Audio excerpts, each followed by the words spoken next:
चला तर मग पुन्हा अक्षय तृतीया स्पेशल रेसिपी आजची।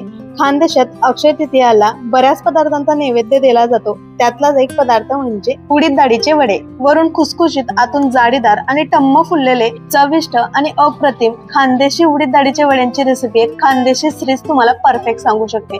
चला तर मग खमंग उडीद वडे बनवायला घेऊया।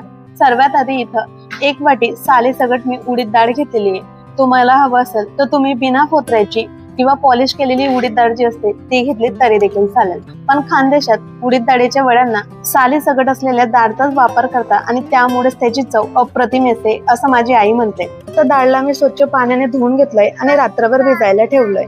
दुसऱ्या दिवशी सकाळी डाळ छान भिजून गेली आणि सहजच तिचं एका हाताने सोडलं तरी साल निघते किंवा फोत्र निघतंय। तुमच्याकडे जर वेळ कमी असेल तर डाळला तुम्ही 4 ते 5 तास भिजवलं तरी देखील चालेल। डाळला सहजच दोघे हाताने सोडून घेतलं किंवा एका हाताने जरी सोडलं तरी सहजच तिचं साल निघते आणि स्वच्छ 2 ते 3 पाण्याने आपल्याला असंच तिला रगडून तिला धुवून घ्यायचंय। छान आपली पांढरी शुभ्र डाळ तयार होईल। त्याच्यात कुठे कुठे फोत्र असायलाच हवंय, त्यामुळे छान चव येईल। पुढची मेन प्रोसेस म्हणजे आपल्याला छोटंसं वाटण तयार करायचंय। त्यासाठी इथं मी घेतलंय मूठभर एवढी कोथिंबीर, 9-10 लसणाच्या पाकळ्या, अर्धा इंच आलाचा तुकडा, 4 ते 5 मिरची, 1 चमचा धने, अर्धी चमची जिरे आणि अर्धी चमची बडीशोप। सर्व साहित्य आता मिक्सर मध्ये टाकून घ्यायचंय। मिरचीचा वापर तुम्ही तुमच्या आवडीनुसार किंवा तुमच्या डाळच्या क्वांटिटीनुसार कमी जास्त करू शकता। मिरचीचे 2 तुकडे करायचे आणि मिक्सर मध्ये टाकून आपल्याला छान पल्स मोड वरती चालू बंद करत आपल्याला एक छोटंसं वाटण तयार करून घ्यायचंय।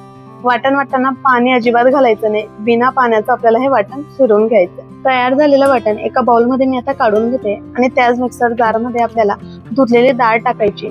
थोडी थोडी करत आपल्याला छान मिक्सर वरती फिरवून घ्यायची। पाण्याचा अजिबात वापर करायचा नाही, बिना पाण्याची आपल्याला ही डाळ वाटून घ्यायची किंवा दळून घ्यायची।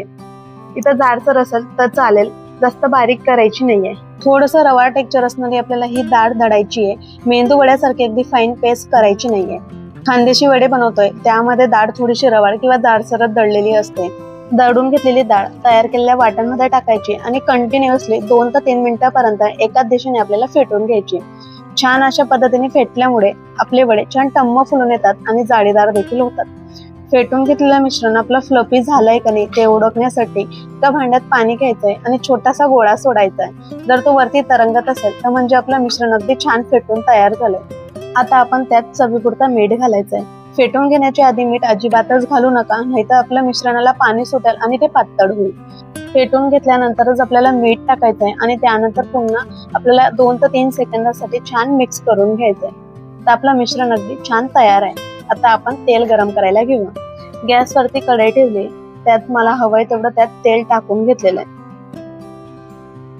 तेल गरम होतंय तोपर्यंत आता मी तुम्हाला दाखवते वडे कसे बनवायचे। टिप नंबर 1 आणि सर्वात सोपी पद्धत मी तुम्हाला आधी दाखवते। एक प्लास्टिकची पिशवी घ्यायची किंवा अशा पद्धतीने तेलाचं किंवा दुधाचं जे पॅकेट असेल त्यावरती थोडं पाणी लावायचंय। पिठाचा गोळा घ्यायचाय आणि हाताला पाणी लावून आपल्याला छान गोल थापून घ्यायचंय। त्यानंतर पूर्ण हाताला पाणी लावायचंय आणि तयार केलेला वडा आपण हातावर घेऊन तेलात सोडायचंय। टिप नंबर 2, तेल छान कडकडीत गरम असायला हवंय। फक्त वडा सोडताना गॅस कमी करायचाय, अंगावरती उडायला नको किंवा आपला हात भाजायला नको। वडा तेलात सोडल्यानंतर वरून लगेच त्यावरती चमच्याने तेल ओतायचंय, म्हणजे वडा अगदी छान टम्म फुलून येईल, आतून जाडीदार आणि वरून अगदी कुरकुरीत होईल। टिप नंबर 2, एखाद्या वाटीला कॉटनच्या रुमालने ओलं करून पॅक करायचंय आणि त्यावरती गोल वडा थापायचाय। वडा थापताना एकसारखा थापायचाय, कुठेही जाड बारीक नको असायला। वडा छान थापून झाला की वाटी आपल्याला लगेच तेलात उलटी करायची। 1 ते 2 सेकंदाच्या आत वडा हा वाटीला सोडतो आणि तेलात छान तळला जातो। वडा तळताना फ्लेम आपली हाय असायला हवी, म्हणजे वरून छान कुरकुरीत आणि आतून जाडीदार टम्म फुललेला खुसखुशीत असा उडीद डाळीचा वडा तयार होतो। मी सांगितलेल्या पद्धतीने जर तुम्ही हे वडे बनवाल तर तुमचे देखील वडे जसे टम्म फुललेले येतील। तुम्ही देखील बनवा आणि कशी झाली मला नक्कीच कमेंट मध्ये कळवा। रेसिपी आवडल्यास व्हिडिओला लाईक करा, शेअर करा, चॅनलला सबस्क्राईब करायला विसरू नका।